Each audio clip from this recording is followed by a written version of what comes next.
What's up, everybody? Welcome to Not the First Time. This is a show where we try to figure out what the hell is actually going on in the world. The premise is simple. I, Rhett, bring questions that normal people are hopefully thinking. Andrew and Cameron bring the history and political context. Together, we try to make sense of how we got here, because none of us are experts. We are literally just three dudes. And we believe that understanding the past is the only way to stop being surprised by the present. Because if you understand how we got here, you can form your own opinion instead of just reacting to the headlines.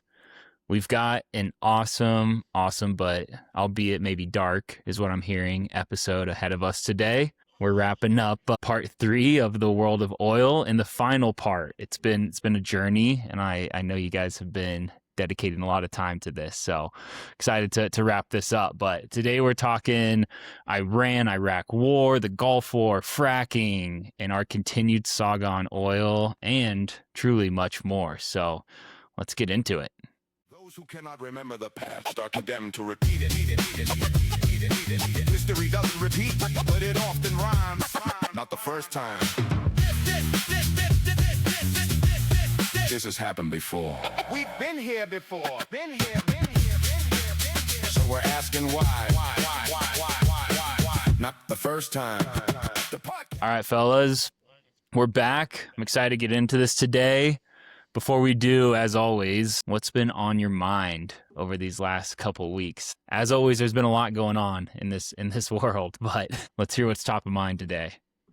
I mean, honestly, now at the end of our first trilogy here on oil, there are certain parts of it where I felt like I started to understand the world better knowing oil, and now at the end of this I feel like all of that has been transgressed, and it's just a Pandora's box has been opened up, because we're in the middle of it, which is what we're going to see. Like I don't think that we are at the beginning of the story of oil or the end. Like we're right smack dab in the middle, and all of the news coming out I think is just proving that.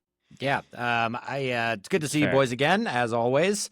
This episode's gonna get real dark. We were talking before we hopped on here that although we talked about the world wars and such, this episode we get into dictators and genocides, so that's not great. But do remind yourself when you're paying $6 a gallon that there is a story behind it, which is super fun. And we're here to shed light on that story here today. Yes, indeed. I think when we started this, we were definitely sub $4 a gallon on average, and over the time been doing these episodes, I'm checking the average right now. We're sitting around $4.60 a gallon. I mean, obviously oil is like much bigger than just gas prices, as we've been discussing, but just tying it back to that, it always comes to that for me, and we've just kept seeing it climb, and it's in Spirit insane. Airlines, like we have to touch on, like a whole airline went out of business. We talked about oil shocks all last episode, and we're in one. And I think that's the perfect example of this. Like an entire airline has now gone out of business because of the increase in fuel prices.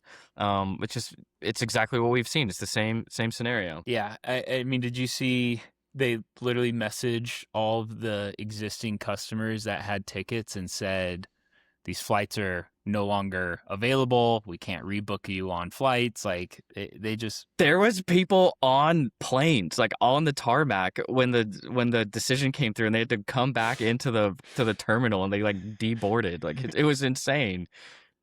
So dystopian, just horrifying. And if I had ever taken Spirit, I'm sure I'd be very disappointed. Well, it shows the razor's edge that we're on. Like we have just enough fuel and oil in this complex system that we have to keep these things running. And when one disruption happens, a whole airline goes out of business. Like it really is crazy. Yeah, one poorly thought out decision to close down the Strait of Hormuz leads to the downfall of Spirit. There's a metaphor in there somewhere. Sure there is. We're still searching. When you say it that way, I'm like, is this really a bad thing? No, I'm playing. You broke our Spirit, dude.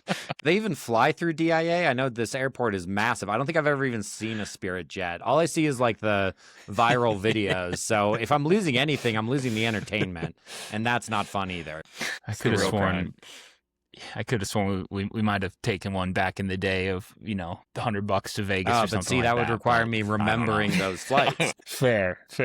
Well, remembering stuff. Hopefully you remember some oil facts and geopolitical issues that were going on in the 1980s, because We just wrapped up the 70s.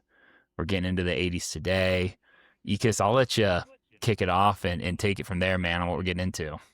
Right. Well, last where we left off, the Iranian Revolution had just happened. And that revolution, I think, again, is important to circle back for people to know that that was so directly related to oil, whether it was the coup in 1953 that then led to the revolution. The revolution itself was in part enacted because Iran had so much oil money. But the consequences of this revolution, I mean, I feel like, again, we've talked about it like every episode, but it is central to this entire story. And where we pick back up, it starts to turn a little bit more inward, regional, in terms of the conflict. Because I know we've been talking a lot about foreign companies getting invested in the U.S., but this conflict, which we're going to talk about today in the 80s, is defined by the Iran-Iraq War. And this is one of the most important wars, I think, within the last 50 years that no one really talks about. I think it's forgotten about in a large way. It was one of the main reasons why the U.S. ended up invading the Middle East twice, but it gets overshadowed a little bit by those U.S. invasions. But it was a genuinely awful war. It featured the use of chemical warfare. There was trench warfare. Again, it paved the way for the eventual U.S. invasion of Iraq some 20 years later.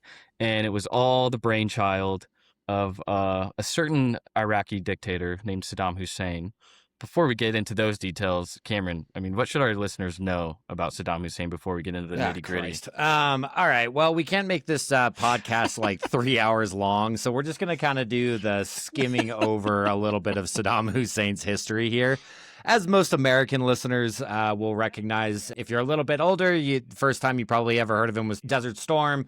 And then for us younger listeners, the invasion of Iraq and his eventual execution. But I figured I'd kind of go over a little bit of his history, where he came from. So he was actually only the 5th president of Iraq, which I keep having to remind myself. We started this series with the Ottoman Empire, which basically controlled this land for hundreds of years, 600 years if I recall correctly. And just with that fall, where we started this chaos that erupted from that, it's all in such a new area. I just thought it was interesting that Saddam was only the 5th president there. But basically, Yeah, he was part of the Revolutionary Ba'ath Party in Iraq, which is kind of a mix between Arab socialism and Arab nationalism. Kind of interesting. He was actually a big champion for diversifying the economy. He introduced free healthcare, education, and supported women's rights, which, you know, it's something that we didn't hear about in the preamble to Iraq. But No, they left that out. I think one of the big things under his tenure as vice president, he actually nationalized the Iraqi Petroleum Company, which is what we've talked about many times. When they start nationalizing their petroleum is when the U.S. and the Western allies get real pissed off at him. But basically, he presided over the defeat of the Kurds during the Second Iraqi-Kurdish War, signed the Algiers Agreement with Iran in 1975, which we're going to get into a little bit here. But, you know, like most dictators, when he actually gained power in 1979, he really filled positions of power in the country with his friends, family, a lot of people in the Sunni minority, which really pissed off the Shias of the country, because the Sunnis are a huge minority, but he was giving them all the positions. And in a very Stalin-like fashion, upon gaining power, he purged rivals within his own party. Basically killed off a bunch of people who were vying for his title as well. We're going to get into it. In the 80s, he started the Iran-Iraq War, which has devastating consequences that I actually didn't know about before we started this series, so that's going to be a fun little deep dive. He ended up accusing his ally Kuwait of stealing their oil reserves, leading to the Gulf War, and then obviously ended in his defeat in the U.S. invasion of Iraq in his execution on December 30th, 2006. Little fun fact, I remember 13-year-old Cameron scouring the deep web for the live video of Saddam Hussein's hanging, and as a 13-year-old, I watched that shit live. So there's some fucked up... Same. It is burned in my memory. I did the same thing, and it was wild. I mean, sorry, just what... Throwing it back. What website were you guys finding that on? This was like the glory website days was of that like right again? when you heard of the dark web. And like I had that one buddy, Yeah. everyone had that buddy who showed him like torrents and how to do VPNs before they were cool. Well, this buddy taught me how to find videos of Saddam Hussein's live hanging. Or in like the WikiLeaks. I remember like looking at the WikiLeaks like in computer lab in like 8th grade. I'm like accessing the WikiLeaks documents. It was Yeah, I'm strange not proud of time it, but that's to be alive. what made me who I am today. You What know? happened? All right, I digressed us. I'm sorry, but Ekis, go ahead, man. Well, that's the thing. I think we forget how important of a world character Saddam Hussein was now that he's been dead for 20 years. He was a true world supervillain. Actually, like everything he did was sowed in chaos, destruction, and pain and death. And it's also interesting that, like you said, Cameron, he becomes president in 1979. So in 1980, he's really looking to make a mark on the scene. He's really trying to consolidate his power. So, and when the Iranian Revolution happened, he saw that as an opportunity to really become the leader that he wanted to be. So he feared that revolutionary ideas would spill into the Iranian borders. He saw it as a threat that there was a revolution happening. The same thing that happened during the French Revolution. Anytime there's a big swell of, radical thought that makes all the other countries nervous. Same thing happened here in the Middle East. But he also saw it as an opportunity to seize a tiny piece of land that was on the southern border of both Iran and Iraq. And that little stretch of land featured a waterway with access into oil-rich regions. It also was basically a trade route into the Persian Gulf. So while all wars are nuanced, and Saddam had many reasons for doing this. One is challenging a rival power. Again, he's new to the presidency of Iraq. He wants to assert his control. It was oil that was at the center of this war. Like it was oil. It was to secure these trade routes. It was to get access to the Persian Gulf. He did also have delusions of grandeur. He legitimately thought that this would be his first chess move in him conquering the entire Middle East. This is, again, this is where his actual war goals was, using this to then take control of the entire region. So he invades Iran in 1980. Saudi Arabia and Kuwait side with Iraq.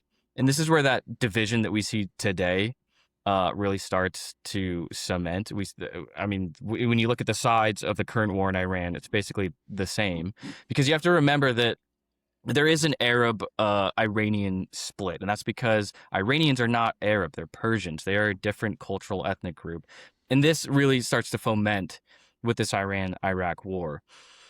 A lot of different countries take sides. We're going to get into that. China sold weapons to both sides, further just escalating the war because they saw this as a way to just wreak havoc in the region. And oil prices spiked due to fears that both nations would collapse. We're fresh off of the 1970s where we had these oil shocks. People are seeing this as another opportunity and another incident where it's going to cause chaos in prices. And right away, these fears are really put to the test where Iraqi warplanes attack Iran's largest oil refinery. Nearly 4 million barrels per day of oil are removed from the global market in the early days. But it wasn't as bad as everyone thought, especially with historical context. Those decades of instability, the 70s, all that economic chaos, the world had kind of learned a lesson, really. And there were systems put in place. World economies were better prepared for this war. Oil importers began looking for other sources of petroleum. Investors started putting more and more amounts into alternative energy sources for the first time. And also the industry just became more efficient. Again, this is a young industry at this point, relatively, starting in the early 1900s, and technology has continued to keep pace where the industry needs to go. So things become cheaper, more cost effective. And additionally, we get oil in more places. Again, we're addicted to oil. We need it. We went searching for it and we found it all over the world. Siberia had large-scale commercial exploration and production in Russia. Alaska, we found tons and tons of oil. A lot of those early discoveries, it takes a long time to get these oil refineries up and running. And by the 80s, a lot of these are now online in Alaska. We also start offshore drilling for the first time in the Gulf of Mexico, Brazil, Egypt, India.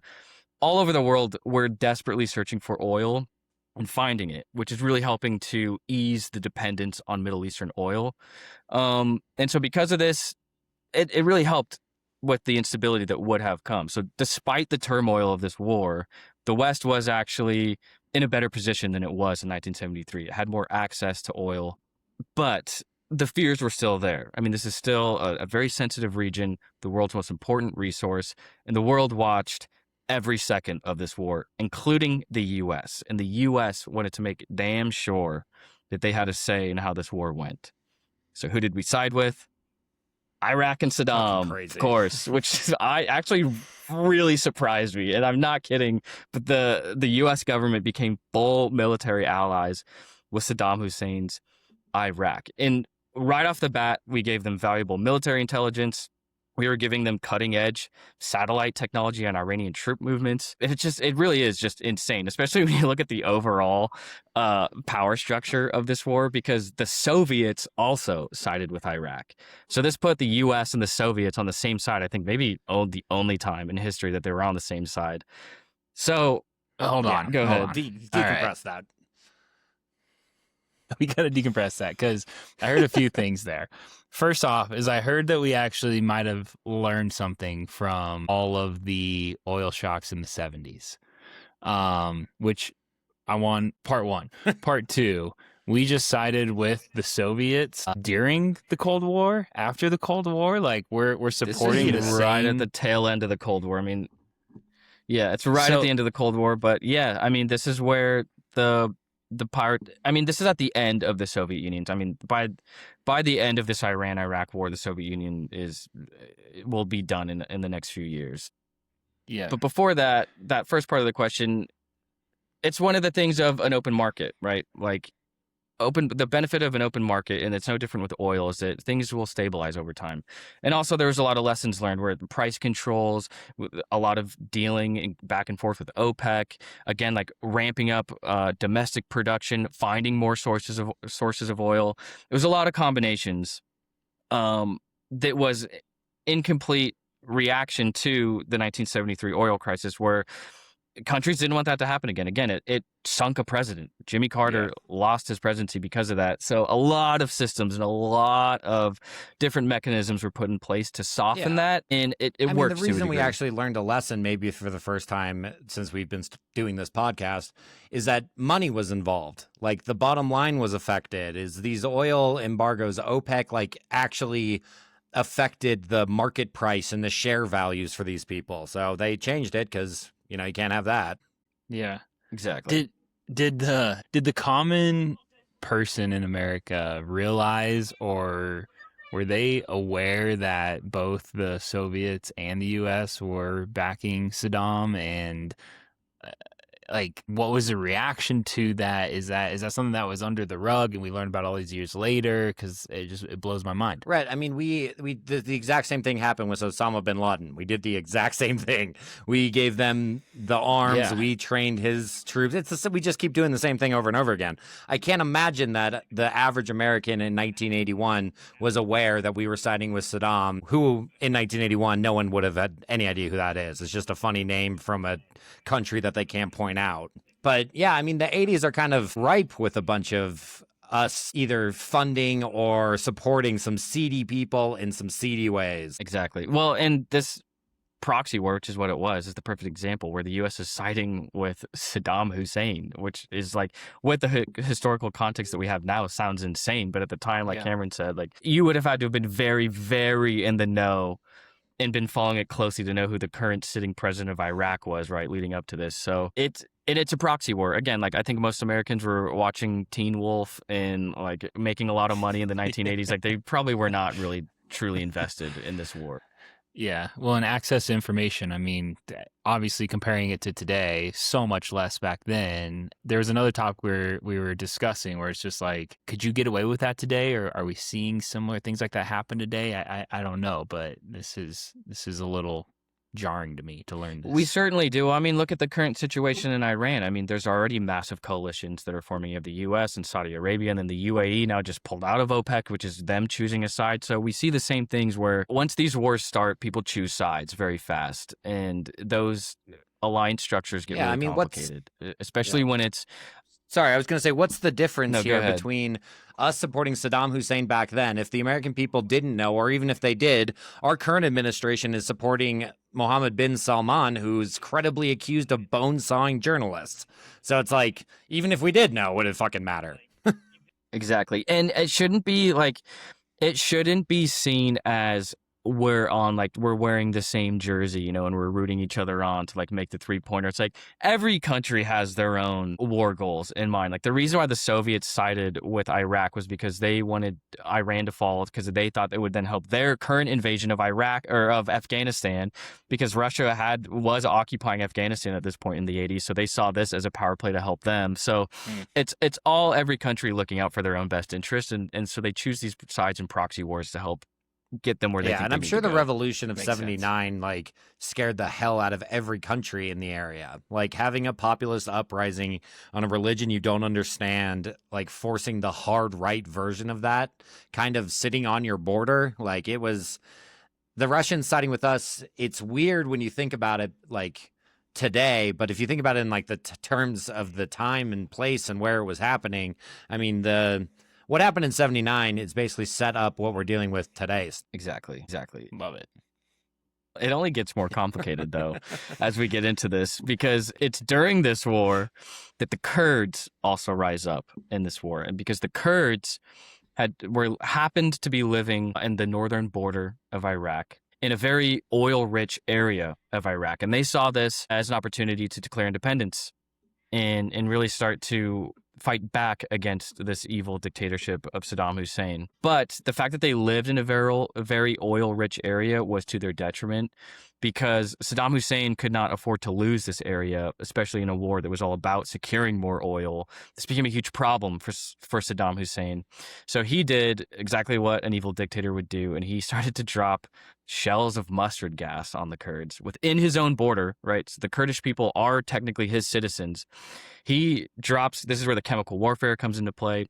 He's openly using chemical weapons, which is a war crime then as it is today, on the Kurdish people. This is beyond every definition of a war crime. The rest of the world ignored this largely. Some 100,000 Kurds were killed, mostly civilians. He even sent death squads from town to town, eliminating as many Kurds as he could in a desperate attempt to hold on to this region of northern Iraq. And this is full-on genocide. I don't think a lot of people refer to it as such, but it is. It needs to be remembered more as a genocide. Just a small glimpse into the human atrocities that have happened to the Kurds. And while this is happening, the U.S. was continuing to sell technology and war funds to Iraq. All of those war funds were being used by Iraq to build a weapons program that they were using to commit a genocide on the Kurds.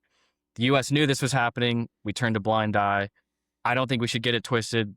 U.S. and the Reagan administration were fully complicit in the Kurdish genocide in Iraq. And I think at this point in the history of oil, look at where we are now.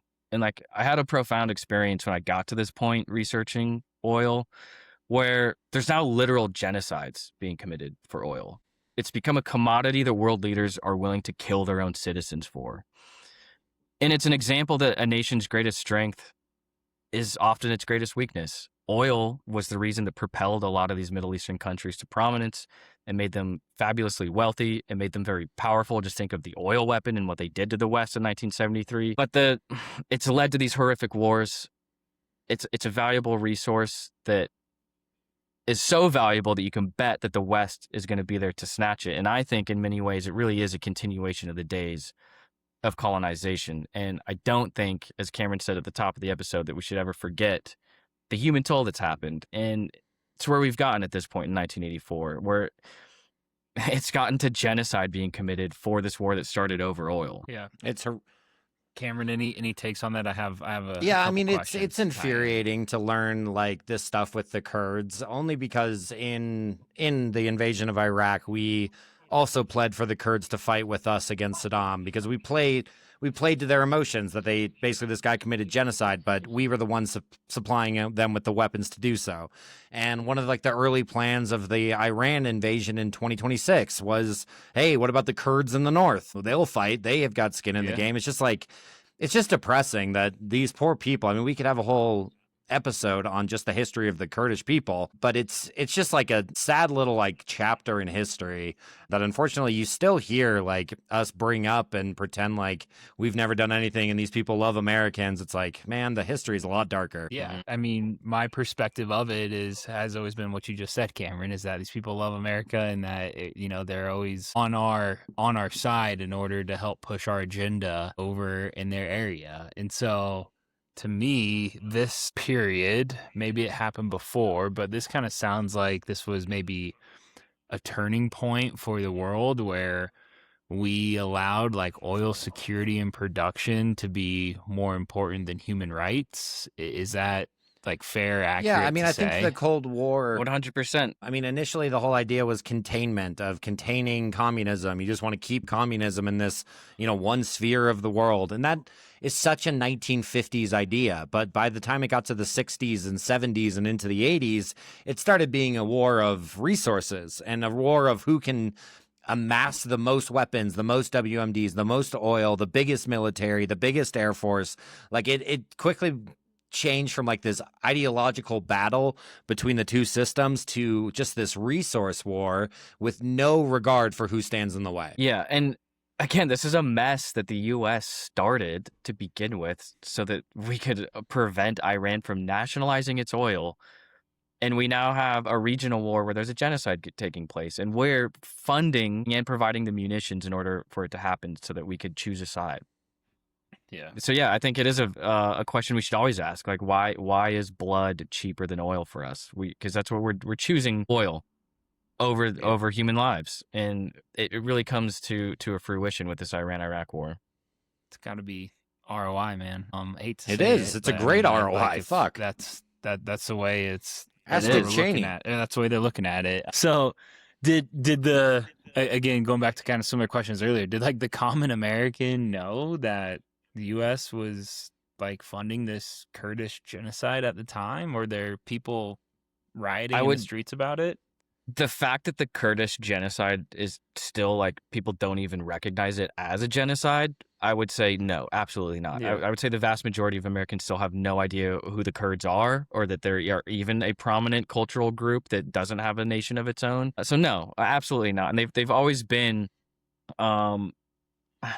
they've always been. I don't even know the right word to use here, but they've always been a group of people that larger nations think that they can play around with and use as pawns, even though they are a nation without a state. It's just like the Catalonia in Spain, or the Basques in Spain, right? Is another, or like the Quebecs, right? Like they are a really tight knit group of people that have their own culture, their own language, their own traditions, that don't have a nation of their own, and so they're constantly at will of whatever border they happen to be living in. The Kurds are the best example when we talked about how basically after World War II, World War I and World War II, but everything got split up by the West. We just drew lines. Like, we are the ones who established the borders. We gave Iran and Iraq their shape, and like we didn't know anything about the Kurds, so fuck them. They don't get a country. Exactly. And to your point, Rhett, it really, I mean, as dark as it is to say, it was about ROI, because in 1984 the war entirely shifted to destroying the other country's oil infrastructure. Iran attacked Iranian oil tankers. Iran counterattacked against Iraqi oil tankers. The Persian Gulf, which was just as crucial to oil supply today as it was then, was under constant attack. It was chaos. Some 400 civilian sailors would die in the tit-for-tat fighting in the Gulf, to the point where the U.S. Navy deployed a few ships into the Gulf to help calm the fighting. And this is a little bit of a side tangent, but it led to a tragic, really massive disaster between the U.S. and Iran it's an example of one of those like standalone disasters between Iran and the U.S. that led us to where we are today. But while these U.S. Navy ships were in the Gulf, a U.S. ship thought that they mistook a civilian airliner for a fighter jet. And these details are also very up to scrutiny.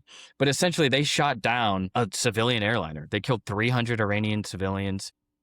They claimed that they thought it was a fighter jet, which again, I think can be disputed as to why the most powerful military in the world would mistake an airliner for a fighter jet. Yeah. But they shot it down. The U.S. military has never taken full liability for this. I think Reagan wrote like a letter apologizing to Iran, because that did a whole lot. And I think the commander of the ship was even awarded medals. But it was one of those examples where it's direct hostility that has happened in this region that, again, has led us to where we are today. Just a quick side note there. That's literally the exact same rationale that Putin used when he shot down that Ukrainian jet. It was like, oh, it wasn't us. Oh, it was military. Exactly. And then just didn't say anything, kind of swept it under the rug.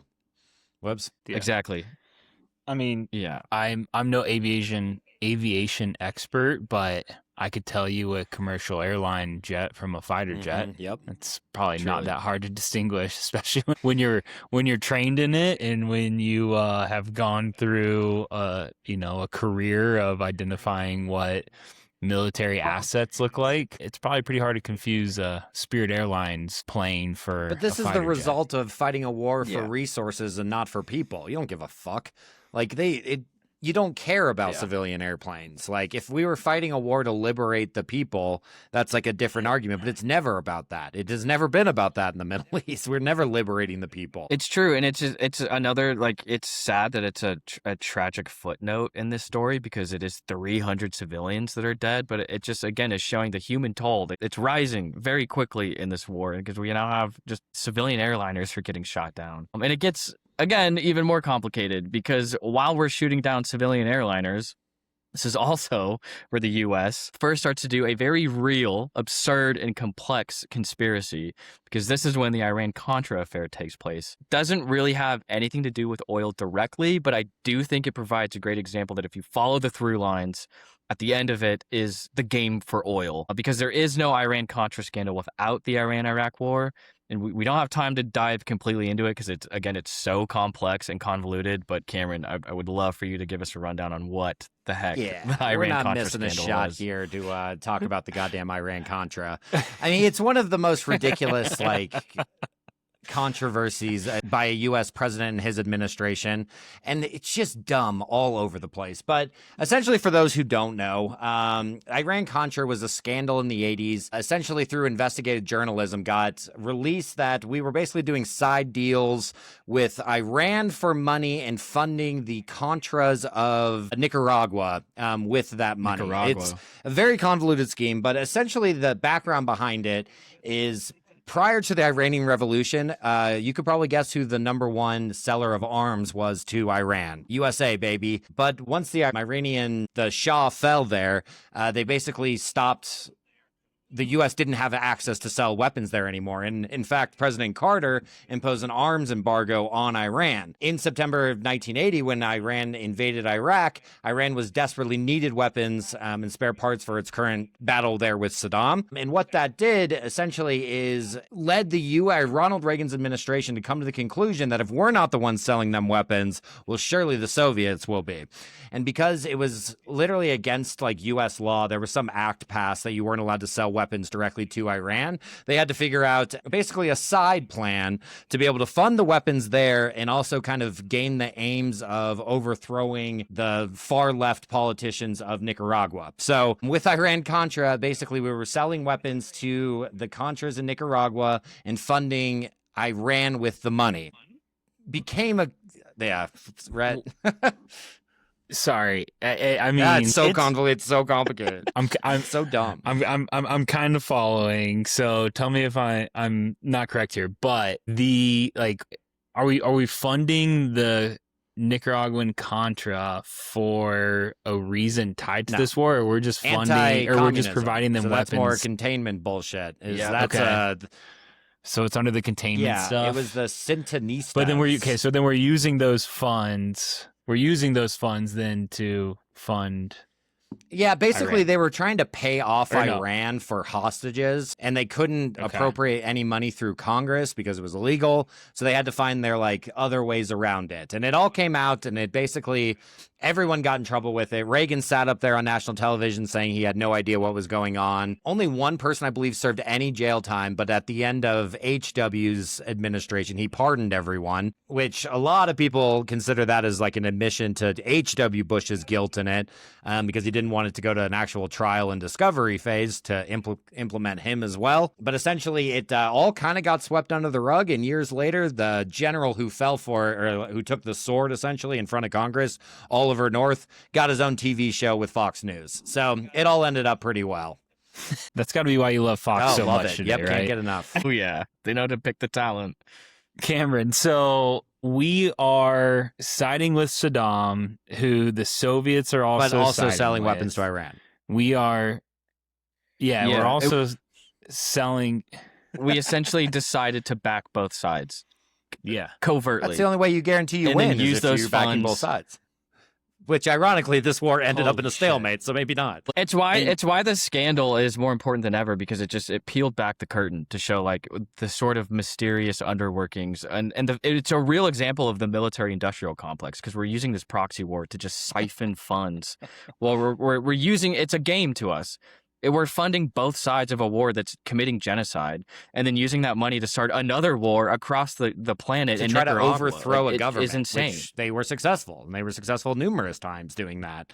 But this is the first time that like the highest highest members of the administration got caught pretty red-handed with it. So it's just a fascinating, just little glimpse into how many spoons in the soups we had going here. It's just it's all over. I mean, Cameron, like, what did this do for Americans losing trust in foreign, like American government foreign policy? Like, is this the crucial point in our history where we're like, can't trust? No, Rhett. Half this country still views Ronald Reagan as like the second coming of Jesus.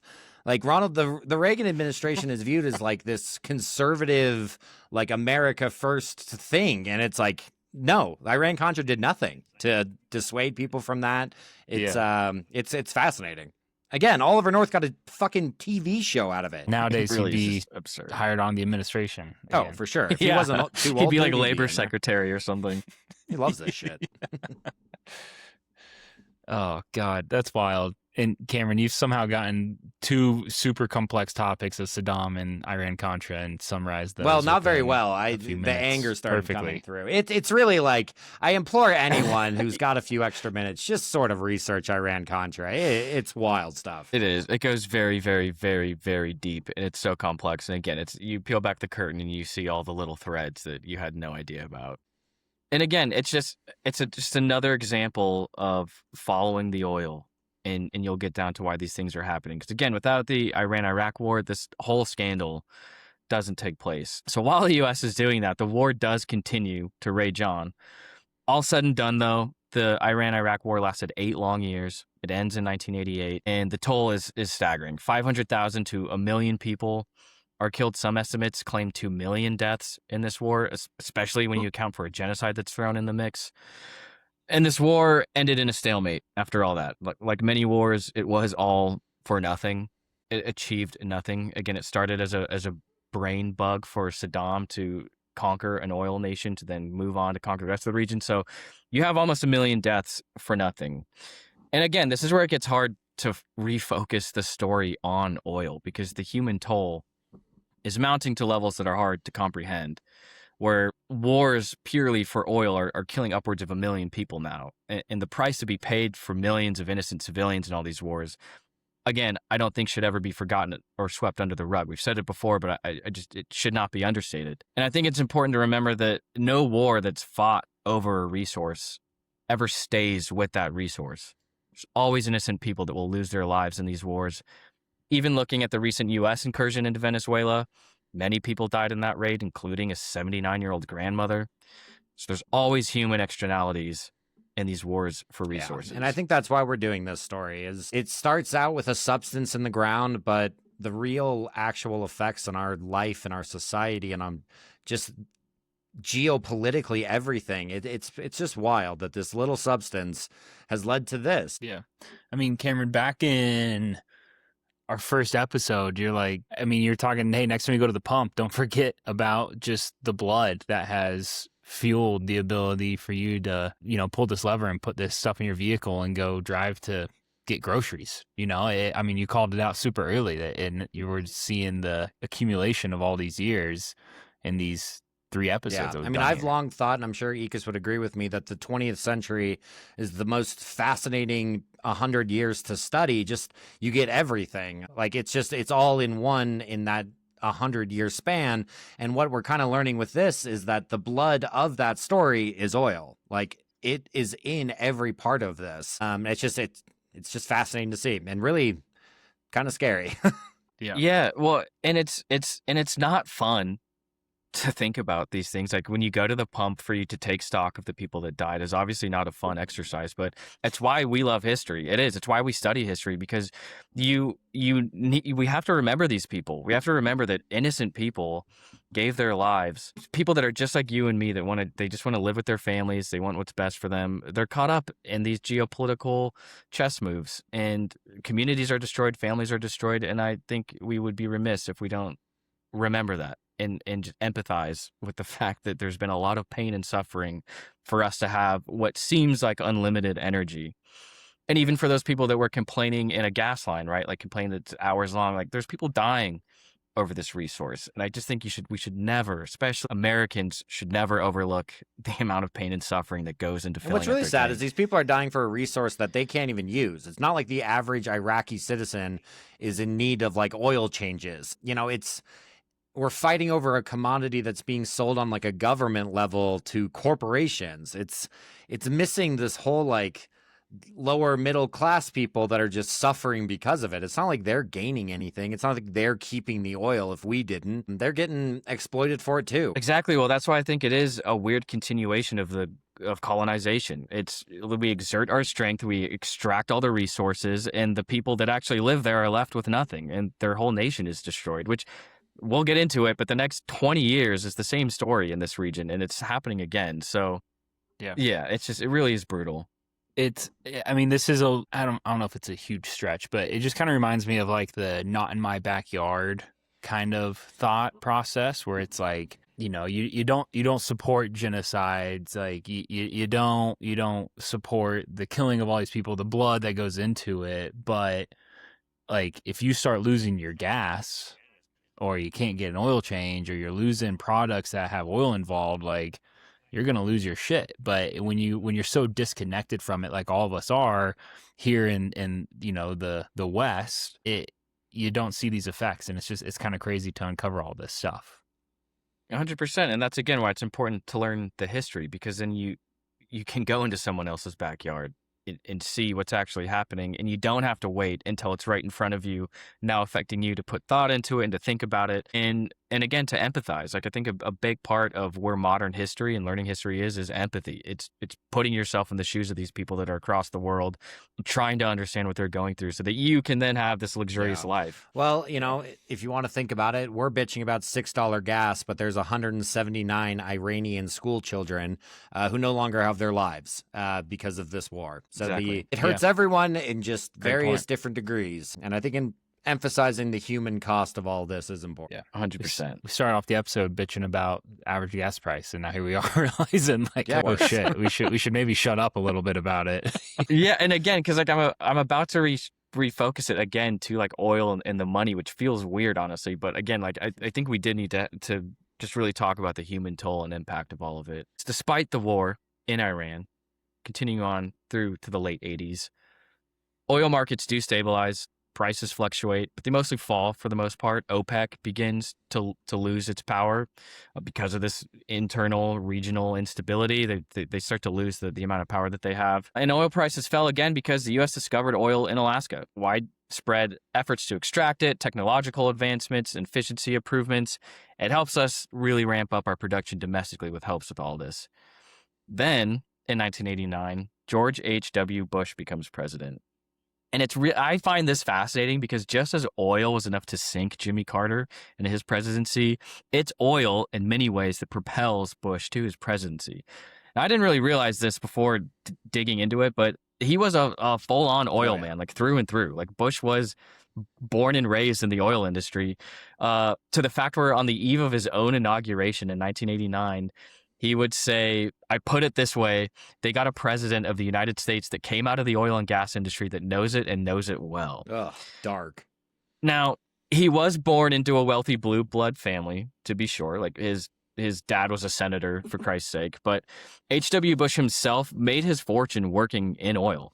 He started as a trainee, charged with painting pumping equipment. Then he graduated to itinerant salesman, eventually making his personal fortune working in oil. But before that, he did have a military career, which I know, Cameron, yeah, you have and more on that.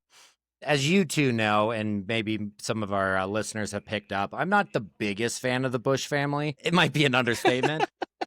But I do want to give a quick shout out before we kind of get into HW. His military record is incredible. He was actually enlisted in the Navy by his 18th birthday. He became one of the youngest naval aviators in our U.S. history. He flew 58 combat missions over the Pacific and was shot down in 1944. Actually, one of the first books I ever read that really got me into history was Flyboys. Ikis, I don't know if you've ever read that. I highly recommend to any like World War II history people. It's written by James Bradley, but it basically goes over the story of 9 airmen during the Pacific Theater, and 8 of them were either tortured, captured, executed, some were cannibalized, and the 9th one, the only one to survive, was George H.W. Bush. It's fascinating. So I do highly recommend reading it. I do have a lot more respect for HW's service to this country, which, despite the politics and everything, I find a lot of admiration in that. He was a fucking baller there. So that's my little thing on H.W. Bush. Wow. I gotta take a sec here, Cameron. That's awesome that there's admiration and there's also criticism, which is okay. But that's awesome. Thanks for sharing that. And now we can criticize. Go ahead. Well, he is a very complicated, multi-sided figure in American history. Because we should remember that he came from a very wealthy family, but he did work his way up the chain. Like, he started at the very bottom in oil. He eventually starts his own independent oil company, and he would take on the offshore oil services side of the business, and he was a legitimate pioneer and innovator in the development of offshore oiling, which I also didn't understand before this. And this is crazy because he becomes president, he becomes vice president. We're about to go through his entire political career, but this again is where oil is now sitting, where it's breeding the type of person that's going to become the most powerful man in the world. And working in the industry, he paid very, very close attention to the happenings in the Middle East. He was not lying in his inauguration when he said that he knew oil and he knew it well, because he did. And that's something to keep in mind, especially during his presidency when he gets involved in the Gulf War. But Bush eventually does switch to politics, as we've been saying. He becomes a congressman from Houston. He becomes ambassador to the UN. He's director of the CIA. And then he's Ronald Reagan's VP, serving through Reagan's entire presidency from 81 to 89. And then he would ascend to presidency directly following that and would serve from president to 89 to 93. So he's working in the White House for 12 consecutive years through these very, very foundational, formative years with the U.S. and the Middle East and oil. So he's a key player through 2 administrations, one including his own, which, again, I find very fascinating. Yeah, it's funny. I didn't ever realize, but that's the same political trajectory of Joe Biden. Vice president under 2 years and then 4 years in the White House. You got to imagine, after spending 12 years in that godforsaken hellhole, it's got to be enough. You would think, but it's never enough for these people. You would hope. So shortly into Bush's presidency came another turning point, because Saddam wasn't done causing chaos in the Middle East. And again, now that he's been dead for 20 years, we've already mentioned it, but he is a true supervillain. And the fact that he was just defeated in one war didn't stop him. And although Iraq didn't win that war, they paradoxically came out more powerful than they went in. They had spent all 8 years in that war building up their military. By the end of it, they had the strongest and most powerful military in the Middle East. And again, he is a psychotic dictator that wants to take over all of the Middle East. And he's now more propped up than ever, he thinks. The problem is he's deeply in debt. That Iran-Iraq war, 8 wars that last 8 years are just draining on your coffers. He doesn't have enough money. One of the countries that he was deeply in debt to happened to be his tiny neighbor to the south in Kuwait. Kuwait also has massive oil reserves. So the one thing that Saddam Hussein thought he could do was knock out 2 birds with 1 stone. He could knock out Kuwait, wipe free all of that debt, and then also conquer an oil-rich nation, which is what he wanted to do in the first place with Iran. So, Iraqi regime thought that they would seize Kuwaiti resources, reverse its economic fortunes, and then gain a greater share of global oil production to influence market prices, and again, just make good on Saddam Hussein's psychotic dream. And there's a lot of nuance here, but the main driver of this second invasion is oil. He wants to take over Kuwait for its oil reserves. In response to this, the U.S. military, backed by the UN, decides to step in. And this is what's known as Operation Desert Storm. This is, by all accounts, the last military engagement that the U.S. can justifiably claim as a victory. It was an astonishing masterclass in desert warfare that we're going to get into. But this all starts with President Bush fearing that Saddam wouldn't stop at Kuwait. It's kind of like a mini version of containment with the Soviets, where if Saddam got one nation, the rest would topple. They feared that. Also because they didn't want the Middle East oil supply falling into one single madman that was Saddam. So Bush gets congressional approval, he gets UN support, and on January 16th, 1991, Desert Storm begins. And there's around 600,000 U.S. troops that are now involved in this, 270,000 soldiers from 28 different UN countries. So the world does mobilize against Saddam here. It's really fascinating. And for the first time, we now have U.S. boots on the ground in the Middle East for a war on oil, which does not stop for the rest of the next 20 years. And they wiped the floor with Saddam. I mean, again, it's a masterclass in desert warfare. And you have to understand, though, that Iraq just fought that 10-year slug match against Iran. Morale was really low. They're still deeply in debt, and they now faced almost 1 million troops in a coalition that's led by the U.S. So they didn't stand a chance. They crumbled quickly. While they were retreating, they decided to destroy as much as they could, which is common amongst retreating armies. You tend to just destroy as much as you can, bridges, wells, whatever, so that the advancing army can't use any of those resources. Most famously, this results in Iraqi forces setting fire to at least 700 oil wells. Some of those oil fires burned for 10 months. There's a lot of really poignant photos you can see online of these oil fires. In the movie Jarhead, there's a great scene on this, but it really is a true dystopian sight to look at these oil fires burning in the deserts of Kuwait. I'm going to add on that. The basically the bombing of the oil facilities and the weapons depots and stuff caused U.S. service members, about 40% of U.S. service members came down with what was called the Gulf War syndrome. And it was just all these different chemical effects that had on these guys. And 40% of our enlisted troops started reporting symptoms of it. And it's just the toxins and the sarin gas that was released from the weapons facilities just did a number on our veterans. It's really sad. It is. When we first started talking about just the history of oil, I didn't know it would take us 3 episodes to get to this point in time. But one of the first things I did was, if you guys are familiar, there's a director, Werner Herzog. He did Grizzly Man. Yeah. Love Werner Herzog. But he has a film, I guess I should say a documentary on, it's called Lessons of Darkness. And it's like on the backlash, or not the backlash, but on the effects of Desert Storm and the Gulf War. And some of the footage in that I was watching, I was just blown away, because it's like just the aftermath of all of this. And it's crazy. Watch it if you haven't. It's fascinating. I 100% will, because it is like it's a true dystopian landscape. I don't know if it's the desert landscape, but there's the Highway of Hell, which was the main highway that was leading from Kuwait to Iraq, that was just completely destroyed. They abandoned their vehicles, their tanks, their cars. Everything was set on fire. Some of the U.S.'s largest tank battles were also fought in this war, which I also thought was interesting.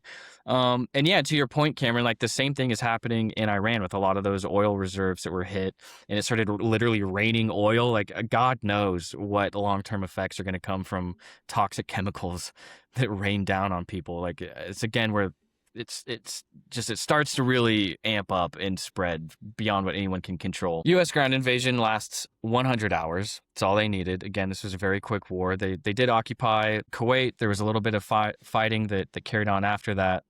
But eventually, Iraqi forces were driven out of Kuwait. UN forces are hot on their trail. We absolutely could have continued on and marched into Baghdad, occupied all of Iraq. But Bush decided not to. And he said at the time, to occupy Iraq would shatter our coalition, turning the whole Arab world against us and make a broken tyrant into latter-day Arab hero. Jesus. Which is ironic because Bush's own son, George W. Bush, would evade and occupy Baghdad just 12 years later. Well, if W could learned how to read, maybe he would know his dad said that. That would be a good start. Was that the right move by Bush Yes. Sr.? In my opinion, yes. This coalition that Ikis is talking about was 28 countries. Like, having that sort of support we haven't since. I mean, how many countries helped us in Iraq? France? Like, or England rather, not France. That's the freedom fry thing. Still pisses me off. But, this was like the last time we kind of had the moral superiority. Sort of. I mean, as we've talked about, all of this has a dark underpin of oil and death, and that's all we really give a fuck about. But when Saddam like blatantly attacked Kuwait, it was pretty like apparent that, hey, this is totally unlawful. You got the UN behind you, but the second that switches and that we decide to send into Baghdad, that's when it changes. And HW had the foresight to be able to kind of recognize that, hey, if we leave this area in turmoil, it's only going to weaken our position in the area, but it's also going to shatter the security of all the states around there. So I think it was a good idea not to continue, but that is a discussion. Well, I mean, the latter half of that quote, right, make a broken tyrant into latter-day Arab hero, sort of did happen. Because, I mean, in the power vacuum of Saddam Hussein being gone is when ISIS came in and filled the void. And then we continued to fight in Iraq for another, 10 years. So he was kind of right. I mean, it really did leave the nation in chaos, which we're going to get into. But it's interesting to think about how history would have changed if Bush did go, if the original Bush would have occupied Baghdad, how that would have changed things. I don't know. Yeah, was super important to global oil markets at the time, or was it more just like this fight in the Middle East for control? Was it more localized, or were we protecting like a global resource at that point? Global resource. I mean, Kuwait does have one of the biggest oil reserves in the world. They're a massive oil producing nation then as they are today. So it was a twofold. Like the rest of the world was again afraid of some sort of oil shock happening from Iraq now gaining control of Kuwait. And I think Bush also was correct that Saddam wouldn't have stopped at Kuwait. He might have turned into Iran again. He might have went into Saudi Arabia. We haven't pointed out this whole time, Saddam fucking hated Israel. Like, that shouldn't surprise us, but I know we talked about Iran and Israel having their issues. It's not like Israel had an ally in Saddam either. He fucking hated him. Right. So, yeah, and I mean, that's why Kuwait is a fascinating country in all this, because it is a very, very tiny nation, but it does punch above its weight just because of the amount of oil that it produces. So Desert Storm in total, it only lasts 43 days, but it's short and it's successful. And it triggers a lot in the aftermath of this war. It is the reason why there's a permanent U.S. strategic presence in the region. Millions of Iraqis had their entire lives destroyed they had already fought a 10-year war into this. Another war plus heavy sanctions left millions of Iraqis in poverty. And there was even a permanent no-fly zone that was placed over Iraq by the American forces. And the U.S. would continue to harass Saddam, which I also didn't know before digging into this. And in 1998, Bill Clinton launched additional military strikes into Iraq, basically as, again, just a way to keep Saddam on his toes. Those attacks killed some 2,000 people. And again, this is on the eve of 9/11. So we are still only years away from open hostility with Iraq before 9/11 happens, which again, I thought it's something that's not mentioned in the grand story of what happens. So Saddam is defeated, but he's not destroyed. And this again brings us into the turn of the millennium, into the 2000s. A new Bush enters the equation, 9/11 happens, and we decide to go right back to war with Iraq in 2003. But this time, it came after a lengthy, very public, broadcasted CNN, Fox campaign for months of the U.S. government, sure, at 100% certain that Saddam Hussein had weapons of mass destruction. But Cameron, give us a rundown on the blatant lie that was WMDs. Holy shit, and what a lie it was. And ironically, side note, this was all done by the president who couldn't say nuclear historically. So that's always a fun little part of this. But the guy, it's crazy. No, fool me once, shame on me. Fool me twice, can't get fooled again. Anyways, so the WMDs, I mean, historically speaking, you could go as far to say this is the Gulf of Tonkin, the sinking of the Lusitania, the Zimmerman telegraph, all of the false flag operations that have dragged us into wars before, or maybe not even false flag, but, situations that we've kind of leveraged to get Americans into war. What that was for the 2003 invasion of Iraq was weapons of mass destruction. If you're anywhere near our age, this is a buzzword that it'll take you back to watching Anderson Cooper in 2003. It was really the whole idea of how do we shift shift from the invasion in Afghanistan, which was theoretically a direct response to 9/11, to how do we now invade this other country that didn't have any ties to 9/11, but still kind of fitted into this wave of patriotism that we all experienced after 9/11 at the time. So what we did was WMDs. And this didn't come out of nowhere. The weapons of mass destruction thing wasn't new in Iran and Iraq. Like Ikis has mentioned a few times, that war was particularly brutal because of its use of chemical weapons, the mustard gas used against the Kurds in Iran. This was something that Iraq was kind of known for, was already having these weapons. So they used a shit ton of them between 1983 and 1988. But basically, by the time the Gulf War had ended, the United Nations had come through and confiscated and destroyed basically large quantities of all the Iraqi chemical weapons and infrastructure. So after the Gulf War, they came in there with inspectors, basically took everything away. That was not enough for the U.S. and the U.K. Kind of since then, the U.S. and the U.K. in particular started claiming that they were stockpiling more WMDs and that they were preparing to use them again, and that the intelligence communities were coming out and saying, oh, they're rebuilding it, they're doing all of these things, which turned out to be completely and totally false. Whether it was known to be false or it was indeed an intelligence failure, I guess is up for interpretation, but anyone kind of with common sense here sort of knew that this was just a pretext to invade a country that we had absolutely no business invading. And don't really take my word for it. I'm going to quote here the Commission on the Intelligence Capabilities of the United States regarding weapons of mass destruction. Dated March 31st, 2005, we conclude that the intelligence community was dead wrong in almost all of its pre-war judgments about Iraq's weapons of mass destruction. This was a major intelligence failure. Its principal causes were the intelligence community's inability to collect good information about Iraq WMD programs, serious errors in analyzing what information it could gather, and a failure to make clear how much of its analysis was based on assumptions rather than good evidence.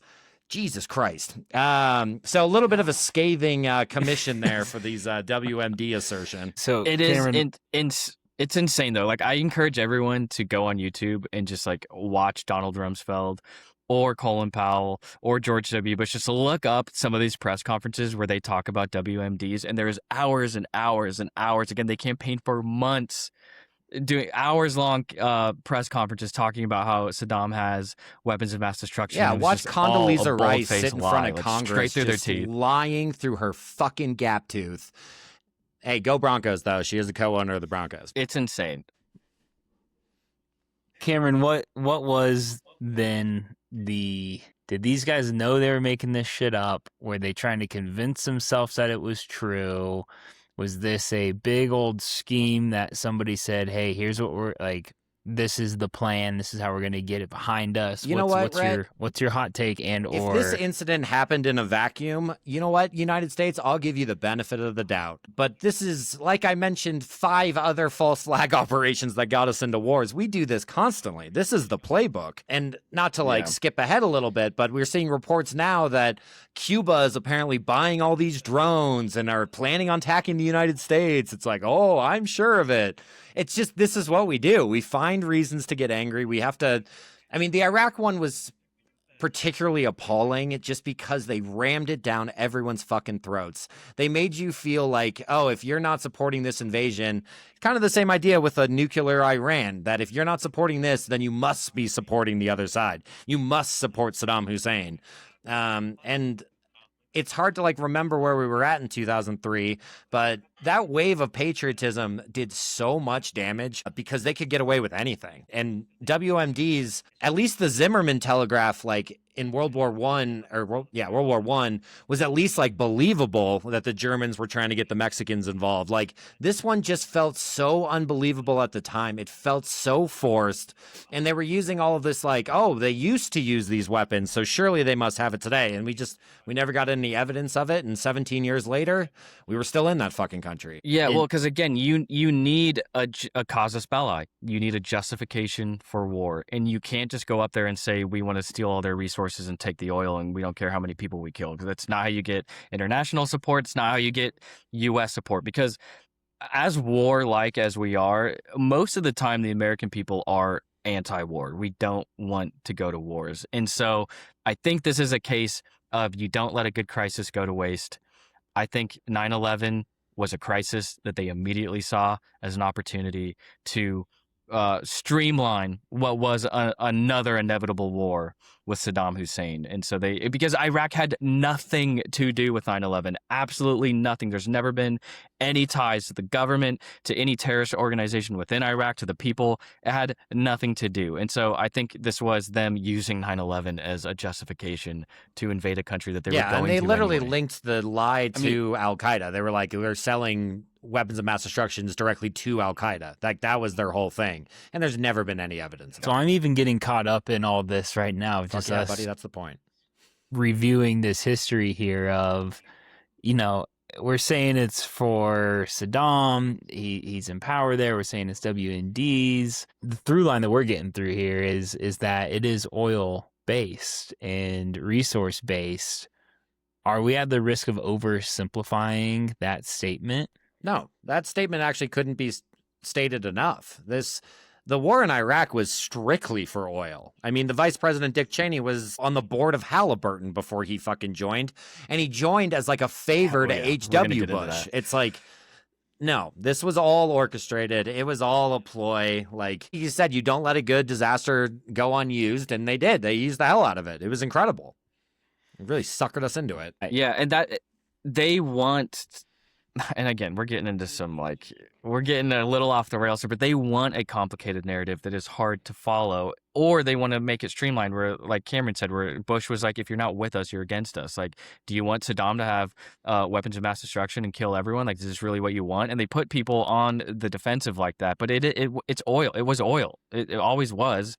That the Iran-Iraq war again was for oil, and it's the Iran war today. Nuanced. We can literally use modern example example of like, hey, you're with us or you want Iran to have a nuclear weapon, where everyone knows this is about oil and control, and it's like they're just doing the same thing, but ideally we're more educated as a populace, which haven't seen a lot of evidence of that, but. Okay. And I mean, I have a question, like, through this, are we trying to reshape the Middle East more so in favor of us getting more oil? Is it like we're trying to create more alliances over there with it to get rid of this nationalization that they've had put in place? Or are we just trying to come in there and just straight up take it and be the ones in control? I think we want leaders we can control. We want puppets. We want people like Saddam was a pain in the ass. He fucking hated dealing with American Western countries. He didn't like Israel. Like, we didn't want that because it was annoying. And like, we didn't care that that's what the people, like, that was their leader. We just do it because it's inconvenient for us. Yeah. And again, 1973, the Yom Kippur War, the oil embargo. That was something that the U.S. did not have control over. And that's something that the U.S.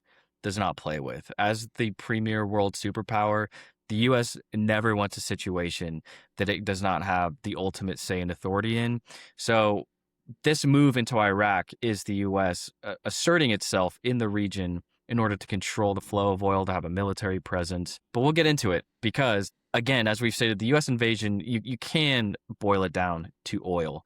Iraq at the time had the world's second largest proven oil reserves in 2003, so it had obvious strategic importance. And people at the time called this out. Like, this was something that people did mention at the time because it was people in the know knew that Iraq had nothing to do with 9/11, so they said, why are we doing this? To which the then Secretary of Defense, Donald Rumsfeld, called utter nonsense. First of all, he said any notion of this is nonsense. And then he went on to say that we don't take our forces and go around the world and try to take other people's real estate or other people's resources or their oil. That's just not what the United States does. We never have and we never will. That's not how democracies behave. I fucking hate Donald Rumsfeld. I don't think I've heard a bigger lie. Monster. That's just one lie. That's just how easy they were lying back then. And it's true. This goes beyond political party lines. Like, they were just so easily lying to us. While like CNN is brand new at this point, like that's the thing other people don't realize, that CNN was a brand new. This is when the cable news really takes over in American discourse, is during this Iraq invasion, and they're happily getting in front of the camera and just lying to everyone at once. Like, you don't even need to go on the trail to Texas to Oklahoma. You can just get in front of a camera and lie to every American in one shot, and it really is just amazing. Yeah. I remember watching That's the Battle of Baghdad, that like first night where we bombed the fuck out of them. And I remember thinking it was so dystopian. CNN or MSN, whichever one I was watching with my parents back then, but they would and we still do it today, but they'd come into like the segment with like this pre-made like artistic like battle for Baghdad, and it was like it's almost like a trailer for an action movie. It was and I was like, branded. God, this is Yeah, fucking so weird. if Yeah. it bleeds, it leads. It was like the penultimate style of American journalism where we're like, yeah, yeah, we're like branding invasions. Yeah, I mean, is this the effect of being so successful in Desert Storm that we just feel like our military is at its peak? Nothing can stop us. We're going to go and we're going to get what we want. Is this the fallout of a situation like that where we're just like gung-ho war heavy? Yeah, it was a continuation for sure. And this is where that sanction system comes into play, which again, this is like digging into the real political history of the war that no one ever talks about. Because during Desert Storm, the U.S. placed heavy sanctions on Iraq that decimated their economy. It gave us full control of their oil flow. So, like, ostensibly, we had control of Iraq's economy at that point because oil is these countries' economies and we had control of it.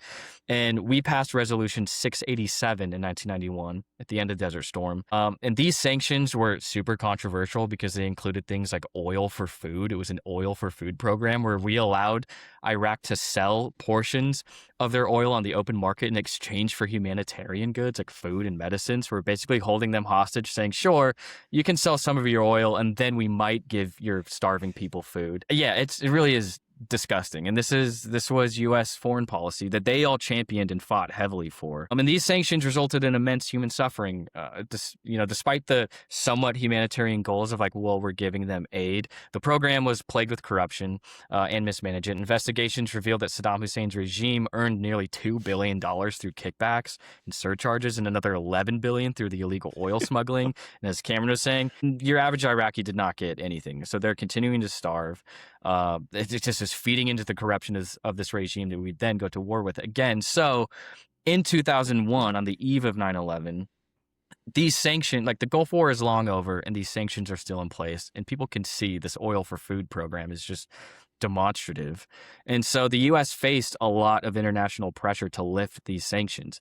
The U.S. didn't want to do that because once these sanctions were removed, they knew that Saddam Hussein would then be free to strike an oil deal with Russia or China. To your point, Rhett, the U.S. now doesn't have its full control over Iraq, which it desperately wants. Simultaneously, we're now invading Afghanistan after 9/11. So we now have military goals throughout the region. We have a forever war on the horizon. We need a strategic position, and we need to secure oil, and we need a base of operations in the Middle East. And as Vice President Cheney said in his own admission, he said after the invasion that preserving the sanction system was the primary reason for launching the 2003 invasion of Iraq. So even under their own admission, it was about keeping the flow of oil in Iraq under U.S. hands, which is why we went in there.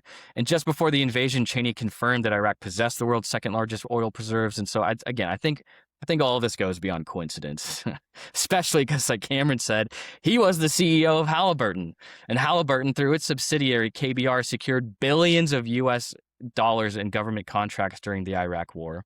This was a clear view of profiteering, massive conflicts of interest. Halliburton, for anyone that doesn't know, is a major U.S.-based oil service company, and they became deeply involved in Iraq following the 2003 U.S.-led invasion.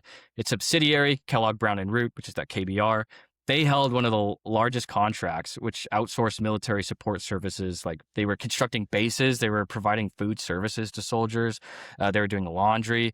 It's interesting because the U.S. military today really relies heavily on contractors, which you could call some of them mercenaries, but it goes way deeper than just a fighting force, and it starts in Iraq, where what used to be done by the army personnel, like you would use an engineer to build bases, build roads, they're now contracting that out.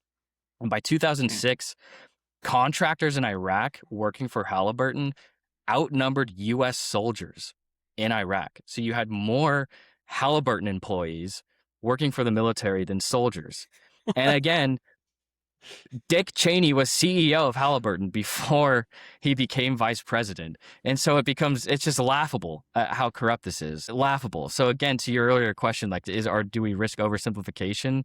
Maybe in the No. opposite. Like, I think we oversimplify how corrupt it is. I think we oversimplify just how blatantly for oil and profiteering this was. And there's way more to say on the Iraq war. There really is.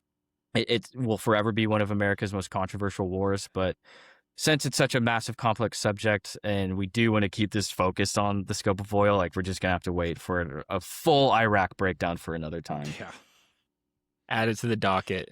We got Yeah, Ekis, really quickly, though, which one was a bigger mistake, Iraq or Vietnam? That's a tough one. It's a tough one. I would say Iraq, because we have the foresight. We had the advantage of looking back and seeing how bad that Vietnam was. We had the ability to see that we're going to get ourselves into a quagmire that's not winnable, and we ignored it. And it's even with Vietnam too, that you could, I don't know, for better or for worse, there's ideological reasons there, right? In terms of the capitalist versus Soviet communism, there's a precedent there. But Iraq is, again, it's using one of America's worst tragedies in 9/11 to invade a country for oil. So I think ethically, morally, it was disastrous. Economic, I think you have a very valid argument to say that Iraq was worse, in my opinion. through the whole Iraq war. Were we?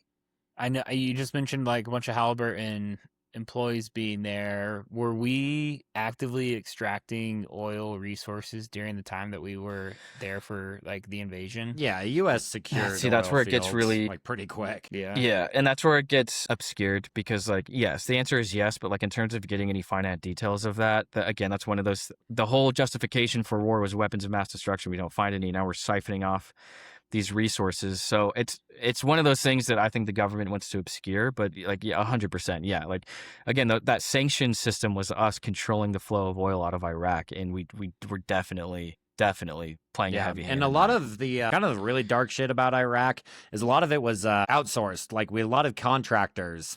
We contracted a shit ton of like military work, infrastructure, oil production. So they weren't technically under the control of the United States government. It was given out to Blackwaters and Halliburtons and all sorts of different kind of shady organizations that we actually don't know what happened. Just because they're not under the same. There's no like, Freedom of chain Information command Act request and for reporting Halliburton. that. Yeah. For a corporation. Yeah. Wow. And that brings us to today, though. It does bring us into the 2010s, the 2020s. Welcome to today. Here we go. All right. We made it.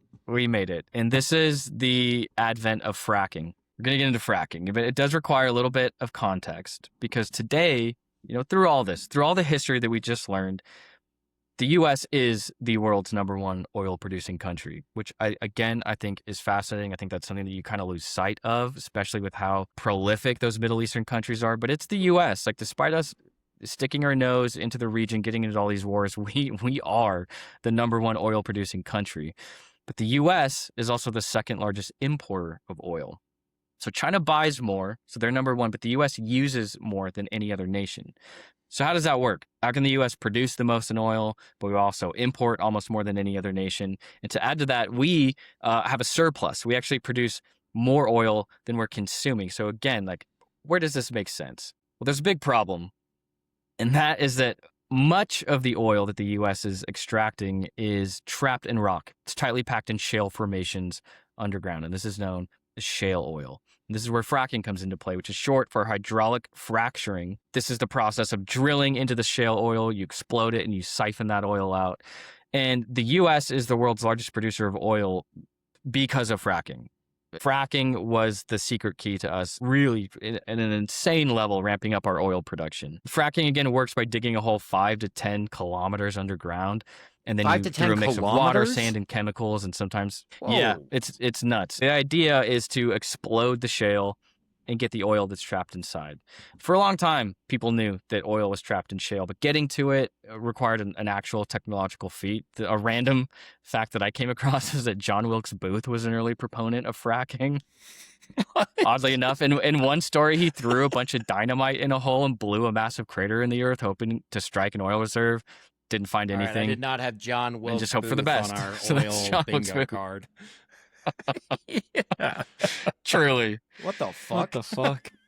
So That's crazy. I know, it's wild of all things. But again, like people knew that there was oil in shale, but it took until the 2000s until we unlocked the technology and the technique to efficiently get that out. And it's in the early 2000s that there was a legitimate gold rush. It's called the Shale Gale, where there was a ton of independent operators funded by private equity that rushed to start fracking to get in on this new source of oil. And this was a game changer. Again, the U.S.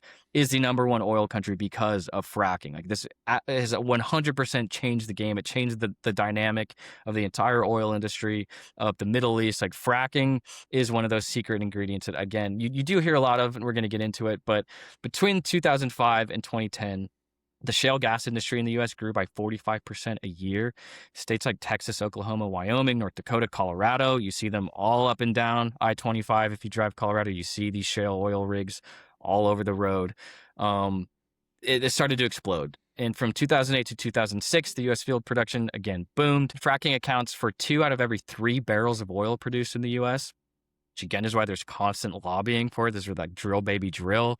There's just so much money wrapped into fracking that this is why it's at the proponent of a lot of our policy currently. But despite all of this production, the U.S. still imports more oil than almost anybody else.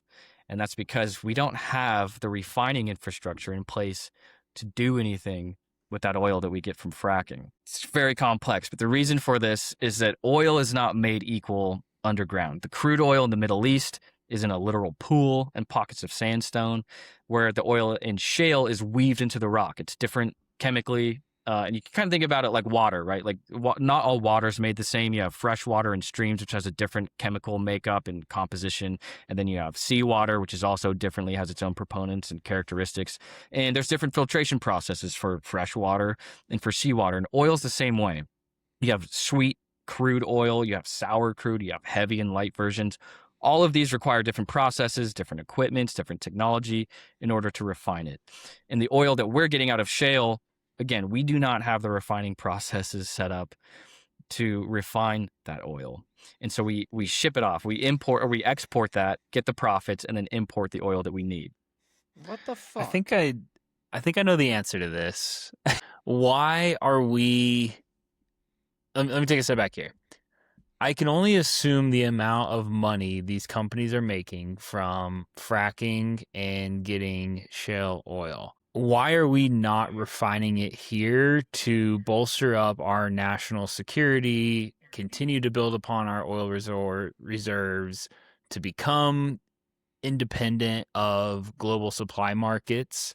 Like, why are we continuing to feed into this beast of shipping away stuff when we are producing the most? Well, the first thing is that, like I mentioned, that we can't use any of it. We do. Like, we do use a portion of the shale oil that we have, but we don't refine enough of it to become self-sufficient, like you're asking. And the reason is it's literally ROI. It's bottom line. Most U.S. refineries, especially those built in the 70s to the 2000s, right, where if you put the oil that we get from shale through that, it's not going to be efficient. It's not going to be cost effective. So that deters a lot of these refineries from using it. There's also a high cost of upgrading, like retrofitting these refineries to handle the crude that we're getting. Like some estimates put it at hundreds of millions to $1 billion to be able to upgrade your refinery to handle shale oil. And given the scale of investment and the uncertainty of it, right, you could have the Strait of Hormuz closes and you just invested $1 billion into a refinery that's not going to get enough oil now. Problems. Then you have trade and shipping laws. There's something known as the Jones Act, which requires for U.S. built, owned, and crewed ships for domestic oil transport. These vessels are also very expensive, about 3 times more than foreign oil tankers. So it's weirdly cheaper to import from the Middle East or Latin America than it is to move these from California to New York, for instance. And then much of the oil production that is in shale oil, it's in Colorado, right? Or it's in Oklahoma. These are states in the center of the United States that need to then go to LA or they need to go to New York. And so the cost of shipping it via trucks or building pipelines is also something that people just don't really want to invest in. So really, like, it does come down to no one wants to invest into a business that doesn't have a long-term future, because fracking oil is also finite. Yeah. It's a finite resource. Like, there's only so much shale oil, and it's a get rich quick scheme. That's really what it is. Like, fracking is also a faster way of extracting oil. And weirdly enough, you can get the oil from fracking faster than you could in traditional oil wells because you're just literally blowing up the rocks and then sucking out the oil from it. So it's a business venture to get rich quick off oil when the U.S. has the capability to import all this oil.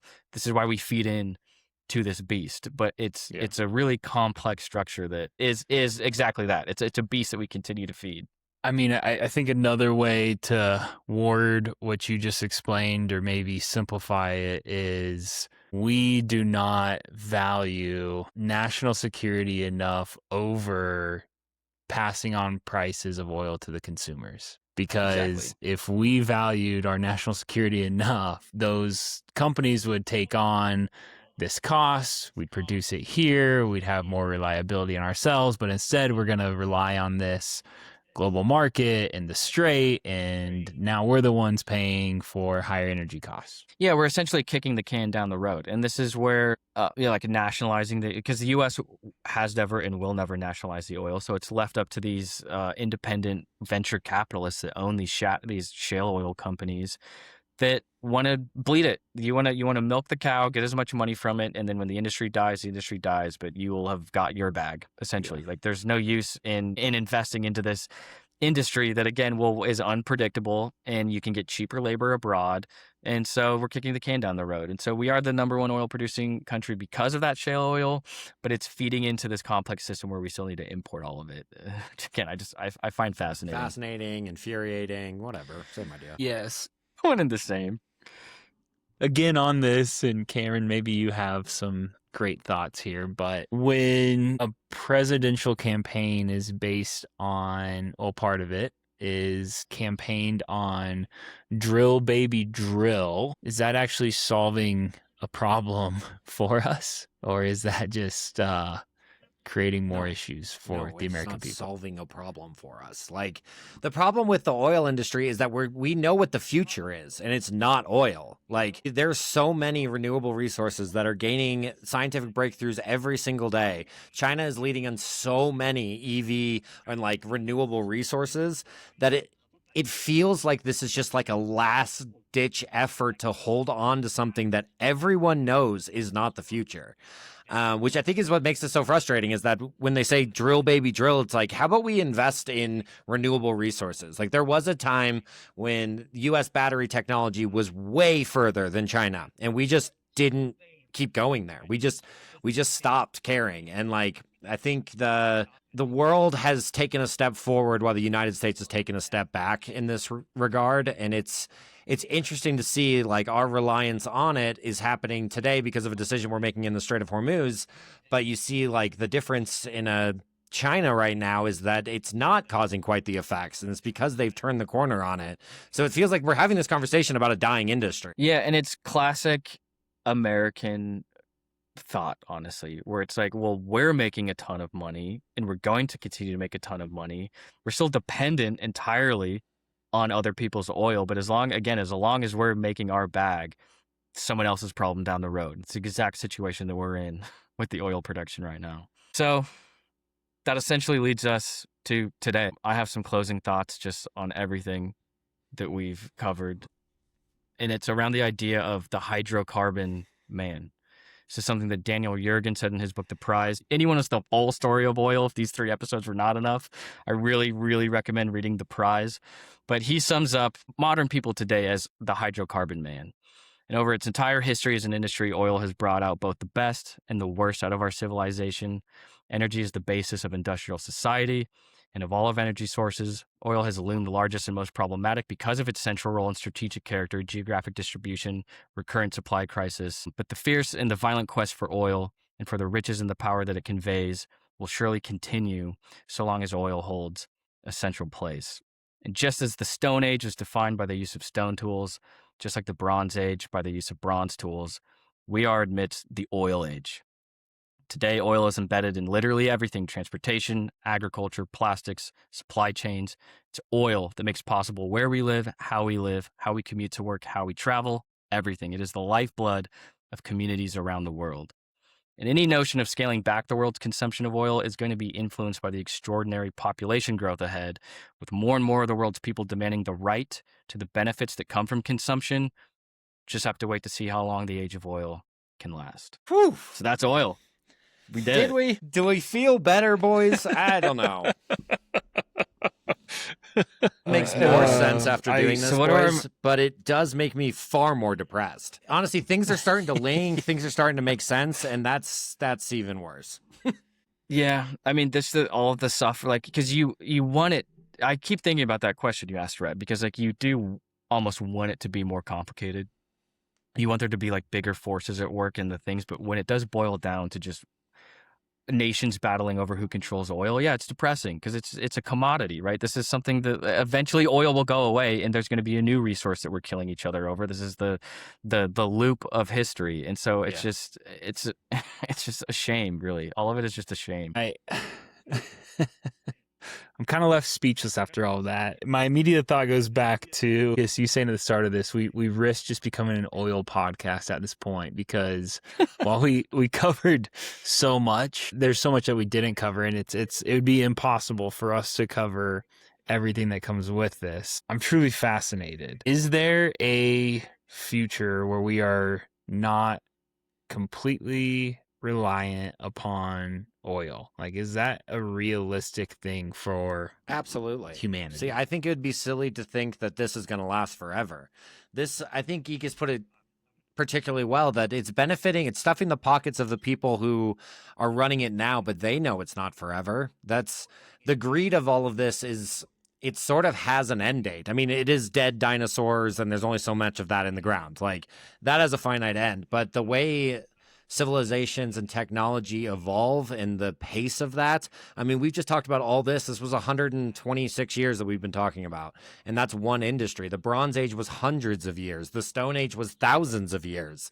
It's like the faster technology evolves, the quicker we're going to use these resources and then move on to the next one. So I think anyone thinking that it's going to be the same situation in 50 years is just lying to themselves. Yeah, because eventually something else is going to make better dollars and cents. Like, eventually there's going to be some sort of energy source that will be cheaper. I think the problem, like we're seeing with shale oil, is going to be infrastructure. I think we have solutions. We have EVs. We have alternative sources we have solar power. There's wind power. Like, we have alternative sources of energy, but it's getting the infrastructure in place to support that's going to be the problem. And that's going to be a long, painful journey, but it is one that we're already down. We're already headed down that road. So on that, and this would actually line up perfectly with my next question here, is should we transition to like a renewable energy source, solar, wind, whatever that might be? Does that produce world peace? Well, I know that's super oversimplified, but like, are we going to stop going after other countries, No, we'll other find resources if we get to a renewable energy source? nah, dude, we'll fight over religion or something else fucking stupid, but like, this would be a fun one to take away because it caused a lot of. Maybe we'll have less wars. Yeah. Yeah.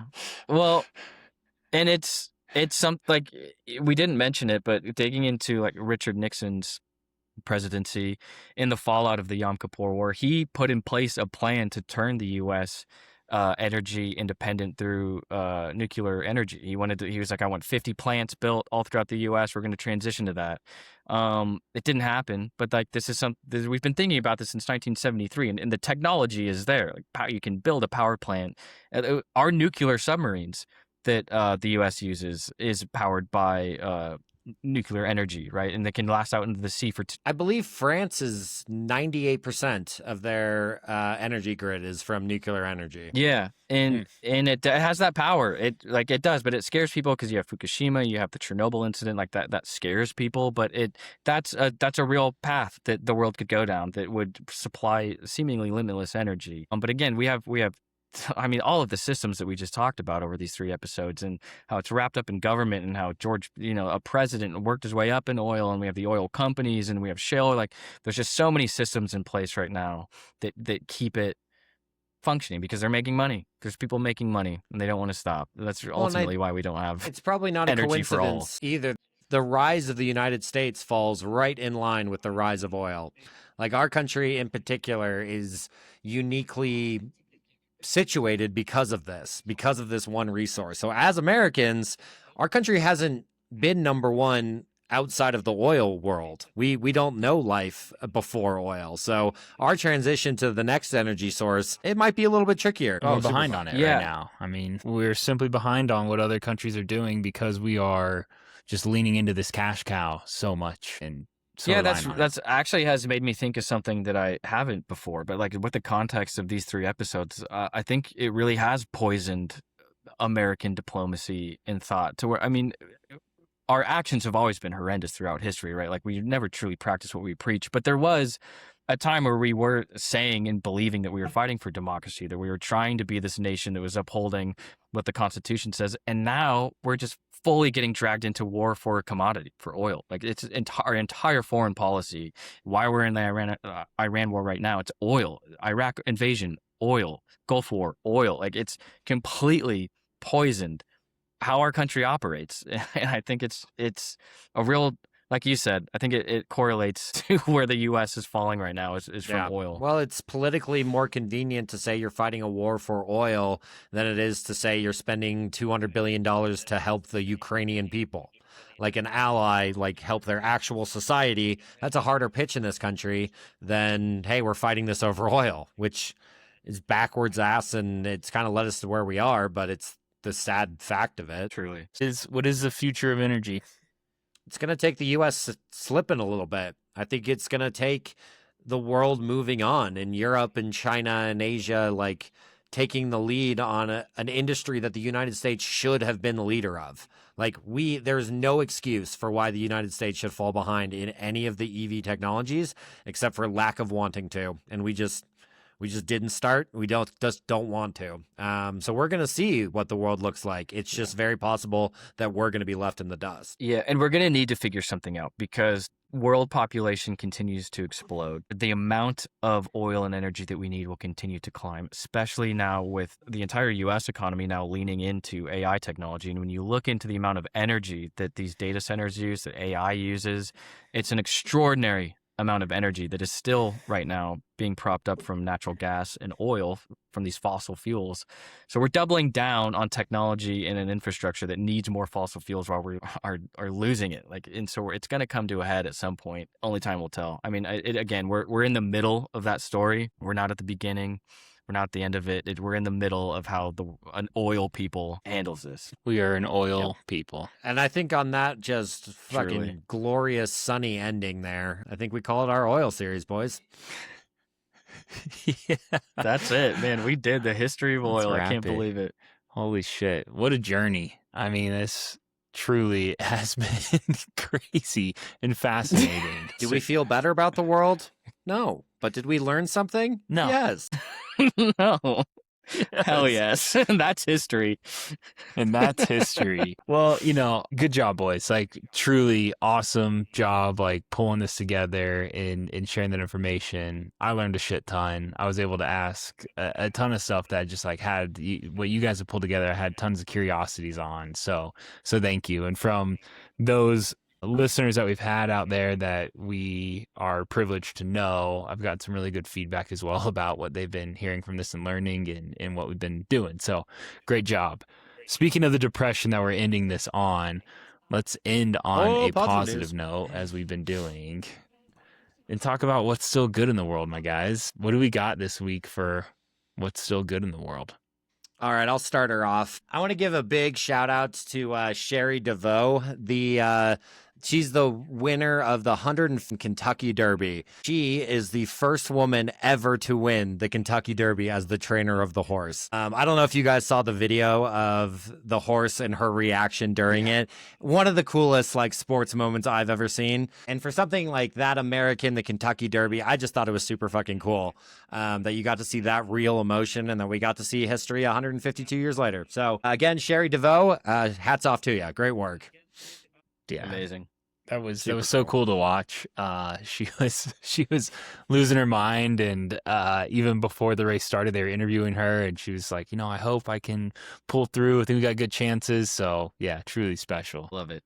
I don't know if you boys follow, but the Pulitzer Prize for Fiction was just recently announced. And the winner went to a little bit of a surprise. There was a book called Angel Down. And it's a surprise pick. It's a work of speculative fiction, mixes a lot of genres, but at its core, it's a historical fiction centered around World War One.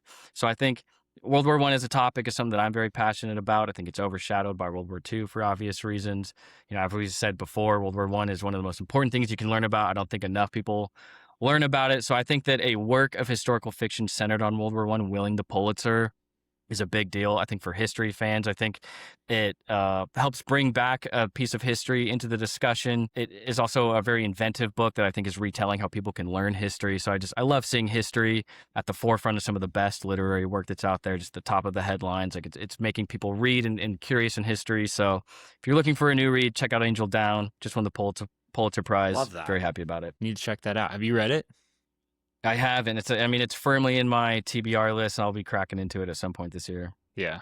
Well, now that you're done reading about oil, you got an opportunity to I got plenty of time. read into that. Cool. Mine's kind of, I thought it'd be somewhat fitting to oil and just, extrapolating resources from, this wonderful planet that we live on and gives us life. In a positive news on extrapolating resources and tearing up our planet, littering across the United States is down 34% since 2020. So people are littering significantly less than they used to. And I don't know about you, Ikas, out in Philly. In Denver, sometimes you feel like you can't even tell that that's a reality. Oh my God, Philly is a trash heap. It's an actual real. That was like a real culture shock moment coming from Colorado to Philly, where people that's not part of the culture. Like people do just throw trash in the cities, and so I think it's actually amazing to hear because I think it's something that people need to be taught. It's like learned behavior. So I love that. I love hearing that. Yo, who the fuck is still littering? It's 2026. What are we doing? Jesus. I know. Figure it out. Like truly. I don't know, but it's something I think you see here in the U.S. and then having traveled across the world into other countries, like I know we all have, it's a problem just across the world as a whole. But I just found this fascinating. It's roadway litter is down by 22% and waterway litter is down by 45%. So Wow. American people are actually like paying attention and doing less of it, and all these education efforts around it and all that are actually working. So here's to a litter-free future and maybe a clean energy future. I don't know if we can go that far, but Yeah, that's a stretch. at some point maybe. Can only hope. All right, boys. We're feeling good. I think so. Let's do a little send-off real quick about what do we have planned next? What can the people look forward to hearing from us next? We're gonna go visit some of our friends there in Cuba. We're gonna have some cigars, fix up some nice 1952 Chevys, talk about some bays full of pigs. It's gonna be a good time. Yeah. Oh, All right. yeah. More to come on that. So we'll see you guys soon. Thanks for listening.